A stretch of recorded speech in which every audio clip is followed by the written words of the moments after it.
You just got the keys to your dream semi-detached home in High Park. It's moving day. You're unpacking boxes and the doorbell rings. It's your new neighbor. But they aren't holding a welcome basket. Instead, they tell you the shared driveway you plan to park your car on is actually their property, and you aren't allowed to leave your car there. Or maybe you just closed on a condo in Liberty Village, only to open your mail and find a special assessment letter from the condo board stating you owe $15,000 next month for an emergency roof repair. Today, I'll share with you 5 hidden traps buyers overlook and what you can do to avoid losing tens of thousands of dollars. If you're looking to buy in the city, there is a massive financial hurdle that catches almost every single out-of-town buyer and some locals completely off guard. And that is the double land transfer tax.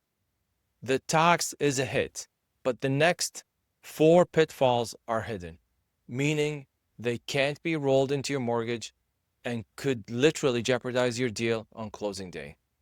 If you buy a home anywhere else in Ontario, say Mississauga, Vaughan, Oakville, you only pay the provincial land transfer tax. But the moment you cross the border into the actual city of Toronto, the 416 area code, the city hits you with their own municipal tax on top of the provincial one. It literally doubles your tax bill. Let's look at the math here, because it's a bitter pill to swallow if you aren't prepared for it. Let's say you buy a house or a condo for $1 million. Look at the difference. That is an extra $16,475 you have to come up with in cash on closing day. You cannot roll this into your mortgage. It has to be sitting in your bank account, ready to go on closing.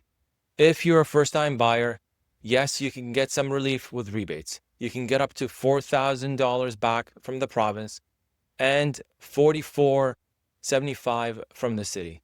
But even with the $8,000 in rebates, you're still looking at $24,000 in pure tax just for the privilege of buying inside the city limits. So, lesson number 1, before you fall in love with a property, make sure you understand the closing cost based on the exact municipal boundary. Don't let that double tax eat into your renovation or furniture budget. Now, let's talk about the Toronto unique housing stock. We have beautiful historic neighborhoods like Riverdale, Leslieville, High Park, and the Annex. But because these homes were built in the late 1800s or early 1900s, they weren't designed for cars. This brings us to one of the biggest battlegrounds in Toronto real estate, the mutual driveway. If you're looking for a semi-detached or a townhome, you will often see a narrow strip of asphalt running between your house and your neighbor's house. The listing might say mutual driveway or parking at rear. But here's the catch. A mutual driveway is not a legal parking spot. It is a shared right-of-way designed to give both you and your neighbor access to the back of your respective properties. If your car is parked in that mutual driveway and your neighbor wants to get to their car or even a bike in the backyard, you're blocking them. This could be a source of tension with your neighbor and could ruin the relationship with them. So how do you protect yourself?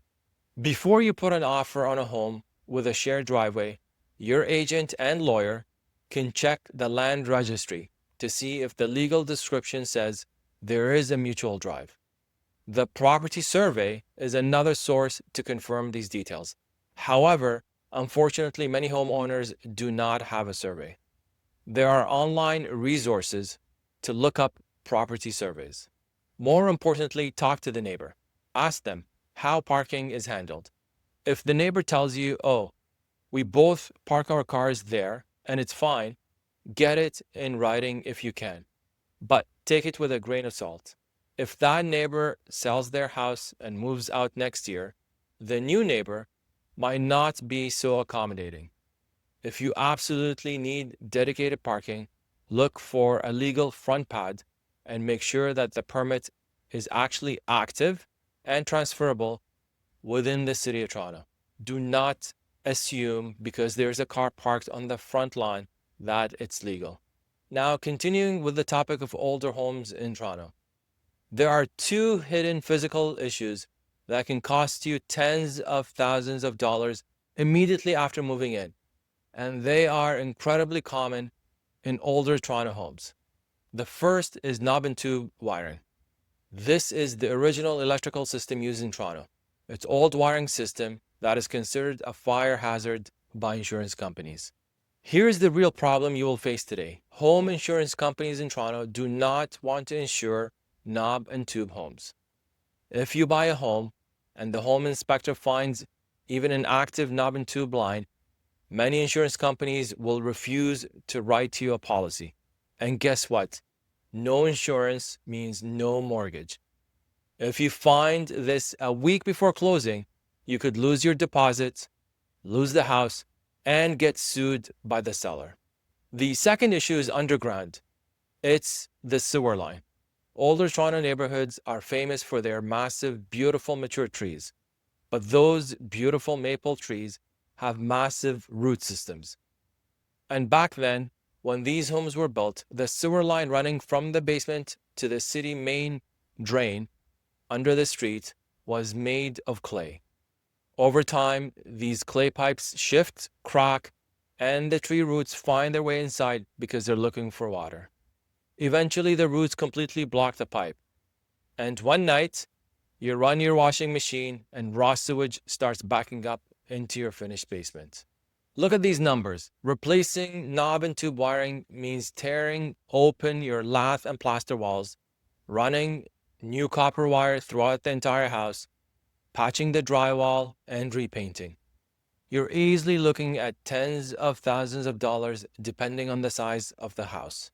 And replacing a collapsed clay sewer line requires digging up your front yard, potentially cutting through concrete, and installing a new PVC pipe. That's a lot of money you did not budget for at closing. Now, maybe you're thinking, you know what? Older houses sound like a massive headache. I'm just going to buy a nice condo in Distillery District or Midtown. That's a great option, but condos have their own set of hidden traps. And the most dangerous one is something called the status certificate.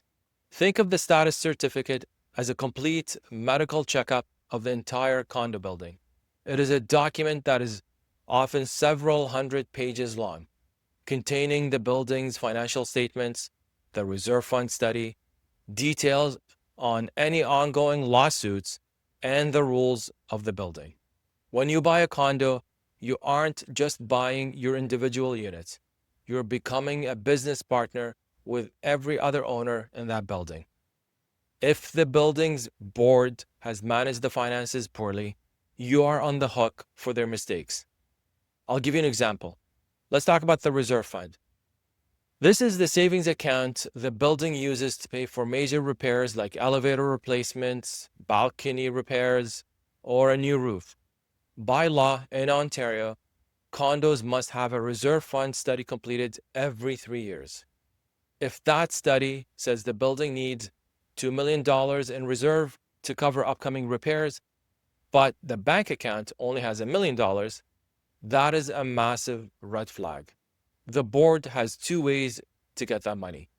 They can raise your monthly maintenance fees significantly, or they can issue a special assessment. A special assessment is essentially a bill sent to every owner demanding a lump sum payment to cover the shortfall. I've seen special assessments range from $5,000 to over $50,000 per unit. If you can't pay, the condo corporation can put a lien on your property. And if the building was built between 1995 and 2007, you need to check the status certificate to see if the building contains Kitec plumbing. This is a brand of plastic piping that was widely used in Toronto condos during that time. It has a high failure rate over time, causing massive leaks. Most condo boards now mandate that all owners must replace this piping at their own expense, which is a major renovation project inside your unit, costing thousands of dollars. Now, this all sounds incredibly daunting, But don't feel discouraged. You just have to know how to play the game safely. Here are 4 concrete, actionable steps you can take right now to protect yourself. First, do not waive your right to a home inspection on an older house and ask for a sewer scope. A standard home inspector will look at the electrical panel, the roof, the furnace, but they can't see through the walls or underground. Hire a licensed plumber to run a camera scope down the main drain. It costs about $400, but it can save you $20,000 on closing. Second, always make sure your condo offers conditional on status certificate review. A standard condition gives your real estate lawyer 3 to 5 business days to read those hundreds of pages of financial documents. Your lawyer will look at the reserve fund, check for lawsuits, check for upcoming maintenance fee hikes, and check for Kitec plumbing. If they find a red flag, you can walk away from the deal with your deposit fully refunded, no questions asked. Third, ask for a copy of the property survey and look for easements. When looking at townhomes or semi-detached homes, look closely at the property lines. Is there right of way? Does your neighbor have the legal right to walk across your backyard to put their garbage out? Knowing this beforehand allows you to set a healthy boundary with your neighbor from day one. And finally, leverage the insurance condition. If you're buying a home that you suspect might have older wiring or an old heating system, put a condition in your offer that allows you to secure satisfactory home insurance within 5 business days. This gives you time to have insurance brokers shop the property around. If they tell you that it's uninsurable without a full electrical upgrade, you can go back to the seller and negotiate a price reduction to cover the cost of the rewire, or you can walk away. Buying a home in Toronto is a major milestone, and it should be an exciting time, not a stressful one.